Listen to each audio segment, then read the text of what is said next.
एक बहुत बड़ा सवाल जिसका जवाब तलाशने की कोशिश। क्या आदिवासी खुद को हिंदू नहीं मानते? अपने देश में आदिवासियों की संख्या कितनी है? उसमें से सरना को कितने लोग मानते हैं? क्या सरना कोई धर्म है कि ये लोग धर्म कोड की मांग कर रहे हैं, जिसको लेकर के विवाद चल रहा है? खासकर हमारे राष्ट्रपति द्रौपदी मुर्मू जब से आदिवासी संताल समाज से राष्ट्रपति बनी हैं, तब से सरना धर्म कोड की मांग तेज हो गई है, क्योंकि राष्ट्रपति खुद सरना को मानने वालों में से हैं। इसके अलावा झारखंड के सीएम हेमंत सोरेन ने तो सरना धर्म कोड की मांग भी केंद्र सरकार से कर दी है। हेमंत सोरेन भी सरना धर्म को मानते हैं। शुक्रवार को पटना के गांधी मैदान में 5 राज्यों के 10,000 से ज़्यादा लोग जमा हुए। इनकी एक ही मांग थी कि भारत सरकार सरना धर्म कोड को लागू करे। मतलब ये कि अगले जनगणना फॉर्म में दूसरे सभी धर्मों की तरह सरना के लिए अलग से एक कॉलम बनाया जाए। साथ ही हिंदू, मुस्लिम, क्रिश्चियन, जैन, सिख और बौद्ध की तरह सरना को भी अलग धर्म का दर्जा दिया जाए। अब विस्तार से आपको पूरा मामला बताते हैं। सरना को लेकर के विवाद क्या है और ये लोग हिंदू खुद को मानते हैं या नहीं, और नहीं मानते हैं तो क्यों? केंद्र सरकार का सरना धर्म कोड को लेकर के क्या रुख है और सरना धर्म कोड की मांग क्या सही है या गलत है? सबसे पहले बताते हैं कि भारत में आदिवासियों की संख्या 2011 के जनगणना के अनुसार लगभग 11 करोड़ थी। तब के समय में लगभग 50 लाख लोगों ने हिंदू के बजाय सरना को अपना धर्म बताया था। 50 लाख लोग। पिछले 11 सालों में इनकी संख्या और ज़्यादा बढ़ी होगी। ऐसे में ये लोग इस बार की जनगणना में एक अलग धर्म कोड की मांग कर रहे हैं। सरना धर्म कोड सबसे पहले समझिए ये क्या है।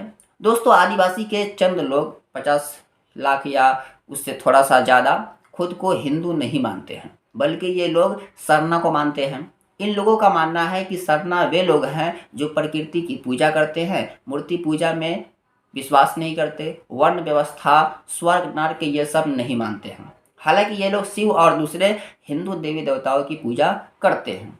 सरना धर्म के लोग जल, जंगल, जमीन की रक्षा में विश्वास करते हैं, पेड़ों और पहाड़ों की पूजा करते हैं। इस धर्म के लोग सरहुल पर्व काफ़ी धूमधाम से मनाते हैं। इस दिन ही इनका नया साल शुरू होता है। सरना के लोग मानते हैं कि पृथ्वी पर सबसे पुराना धर्म सरना है। सरना को मानने वाले लोग दावा करते हैं कि जैन से ज़्यादा संख्या उन्हीं की है। इस तरह से ये लोग दलील देते हैं, जगह जगह प्रोटेस्ट करते हैं, अपनी संगठनों को मजबूत करते हैं। अलग अलग राज्यों में इनकी संख्या है। झारखंड में सबसे ज़्यादा है, 42,000 तकरीबन सरना को मानने वाले लोग हैं झारखंड के अंदर। ये लोग धर्म के रूप में मान्यता चाहते हैं, लेकिन केंद्र सरकार ने 2016 में ही क्लियर कर दिया था कि आदिवासी समुदाय के लोग 6 में से किसी एक धर्म को चुन सकते हैं, अलग से कॉलम नहीं जोड़ा जाएगा। इस तरीके की बातें केंद्र सरकार ने कही थी। लेकिन सरना को मानने वाले कहते हैं कि सरना हमारा धर्म है, तो हम क्यों ज़बरदस्ती दूसरे धर्म को माने। आदिवासी से आने वाले पूर्व सांसद सालखन मुर्मू का कहना है कि सरना को अलग धार्मिक समुदाय के रूप में मान्यता मिलने से उनकी भाषा, पहचान और इतिहास को बेहतर सुरक्षा मिलेगी। बता दें कि सरना समुदाय का एक झंडा है, लाल और सफ़ेद रंग का बना होता है। सरना समुदाय के लोग कई धर्मों में शामिल हो गए हैं। ज़्यादातर विवाद हिंदू और सरना के लोगों के साथ है। हालांकि ईसाई पर धर्म परिवर्तन कराने को लेकर के दूसरा विवाद भी होता रहता है। खैर, हम बात करेंगे हिंदू और सरना के बीच विवाद क्यों है। पहली चीज़ यह है कि पूजा पद्धति में सरना हिंदू के ज़्यादा करीब है।